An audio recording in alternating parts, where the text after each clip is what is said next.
Assalamualaikum warahmatullahi wabarakatuh. Alhamdulillahilladzi ja'alna minan nasihina wa afhamana min ulumil ulama'ir rasihina wassalatu wassalamu ala man nasakha dinuhu adyanal kafarati wattalihina wa ala alihi wa ashabihi alladzina kanu bitamassuki syariatis solihina wa ba'du. Puji beserta syukur, marilah kita panjatkan kehadirat ilahi Robbi yang mana telah memberikan kita bermacam-macam nikmat. Di antaranya nikmat iman, nikmat Islam, serta nikmat sehat walafiat. Salawat berbingkaikan salam, marilah kita curah limpahkan kepada baginda alam, yakni Habibana wa qurrata a'yunina wa maulana Muhammadin sallallahu alaihi wasallam. Hadirnya saya di sini, perkenankanlah saya untuk membahas tentang keutamaan taubat. Allah Subhanahu wa taala berfirman di dalam Al-Qur'an surat Ali Imran ayat ke-135 dan 136 yang bunyinya A'udzu billahi minasyaitonir rajim. Bismillahirrahmanirrahim. Walladzina idza fa'alu fahishatan aw zalamu anfusahum dzakarullah fastaghfiru lidzunubihim wa may yaghfiru dzunuba illallah wa lam yusirru ala ma fa'alu wa hum ya'lamun ulaika jazaohum maghfiratum mir rabbihim wa jannatun tajri min tahtihal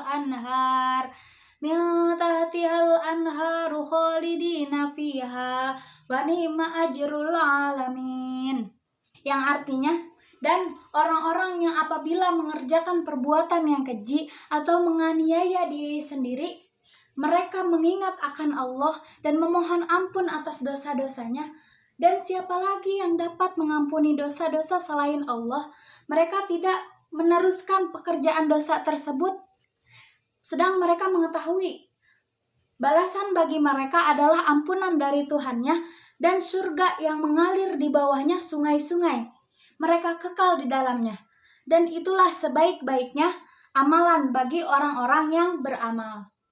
Dan Rasulullah Shallallahu Alaihi Wasallam pun bersabda di dalam hadisnya yang bunyinya tubu ilallahi wala tai'asu fa inna ya'sa kufrun, yang artinya bertaubatlah kalian semua kepada Allah dan janganlah kalian berputus asa, sebab putus asa itu kufur.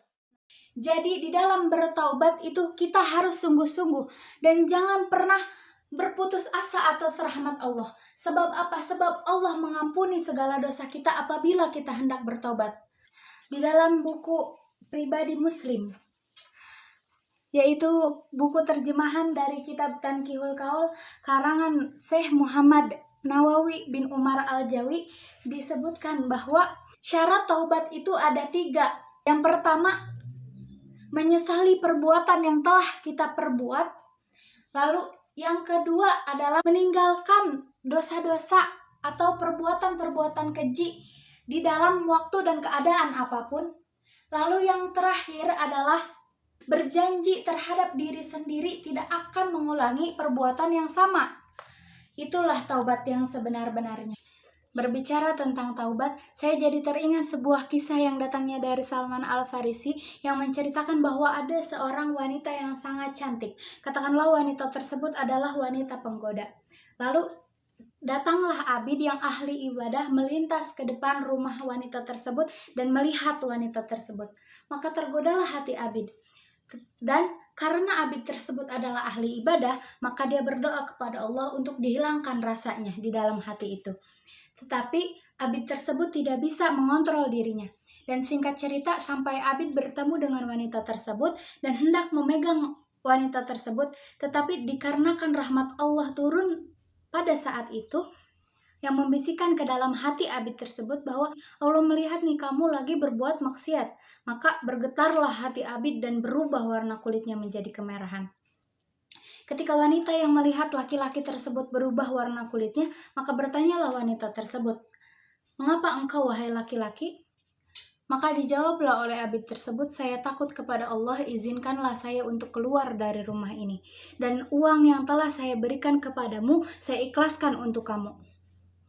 Dan ditanyalah oleh wanita tersebut, "Siapa namamu dan di mana tempat tinggalmu?" Lalu dijawablah oleh si Abid, "Nama saya Anu, tinggal saya di sana," gitu.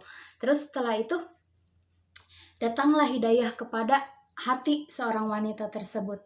Lalu menutuplah rumah wanita tersebut dan berhijrahlah wanita itu menggunakan pakaian yang sopan. Dan ketika itu mencarilah wanita tersebut terhadap Abid yang pernah datang ke rumahnya, yang tujuannya untuk minta dinikahi dan agar bisa diajarkan ilmu agama. Singkat cerita, bertemulah dengan Abid tersebut. Karena saking kagetnya Abid melihat wanita itu, berteriaklah Abid sampai hilang nyawanya. Dan ketika Abid tersebut meninggal, sedihlah hati perempuan tersebut dan bertanyalah dia kepada orang-orang yang di sekitar situ, apakah Abid ini memiliki saudara? Lalu kata tetangganya, Abid ini punya saudara, saudaranya soleh, tapi dia adalah orang miskin. Terus wanita tersebut bilang, itu nggak apa-apa. Jadilah akhirnya wanita tersebut menikah dengan laki-laki soleh, saudaranya si Abid tersebut, dan dikaruniai oleh Allah turunan-turunan yang menjadi nabi dari wanita tersebut. Jadi kesimpulannya adalah ketika kita hendak bertaubat, maka Allah akan berikan yang terbaik kepada kita. Janganlah putus asa atas rahmat Allah, atas maghfirah Allah, karena Allah pasti mengampuni dosa kita. Sekian dari saya. Wassalamualaikum warahmatullahi wabarakatuh.